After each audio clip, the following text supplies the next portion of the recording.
What is eIDAS and why is it relevant to everyone?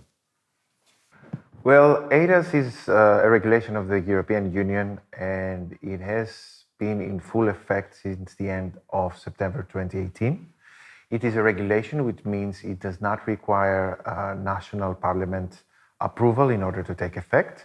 And the eIDAS regulation describes the requirements that need to be met in order to have legally binding digital documents that include electronic signatures.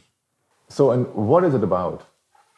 Well, eIDAS refers to electronic signatures, which is an umbrella term that includes one-time passwords, smart cards, cryptography, and biometric signatures.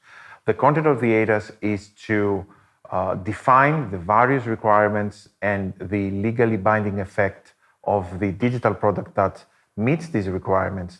And the interesting part of eIDAS is that if you look at Articles 25 and 26, you will see that the handwritten signature is mentioned as the standard that the electronic signatures need to meet up to. So, what do you mean when you say that handwritten signatures are used as a standard?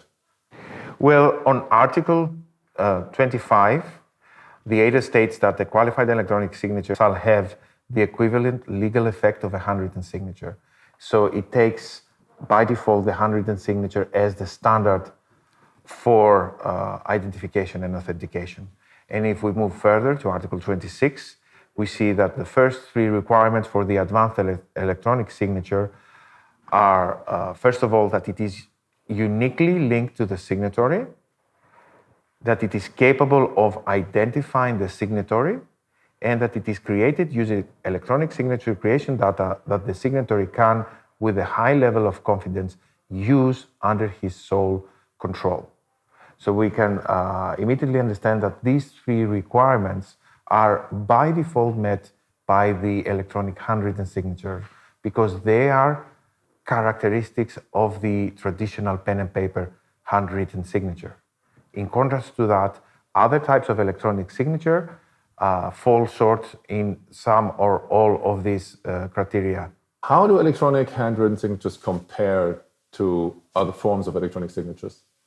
Well, being a forensic handwriting examiner, I would approach this from the forensic point of view, which means what happens in case of a dispute.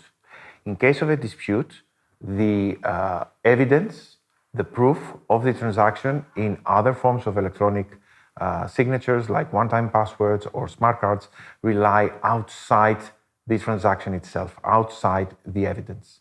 In contrast to that, the electronic handwritten signature is on its own the evidence. So you don't need to rely to outside infrastructure that deal with the identification part of the equation.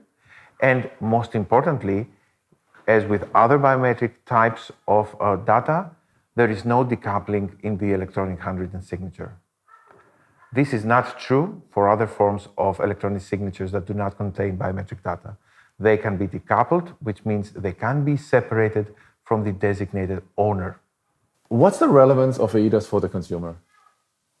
Well, regardless of how you perform your digital transactions, be it at home or through a smartphone on the road, etc., you need to know that the actions you are performing have legally binding effects. Otherwise, they're pointless.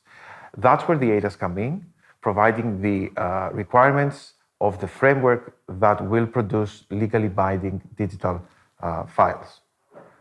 You need your transactions and the digital files that are produced from these transactions to withstand the forensic examination in court.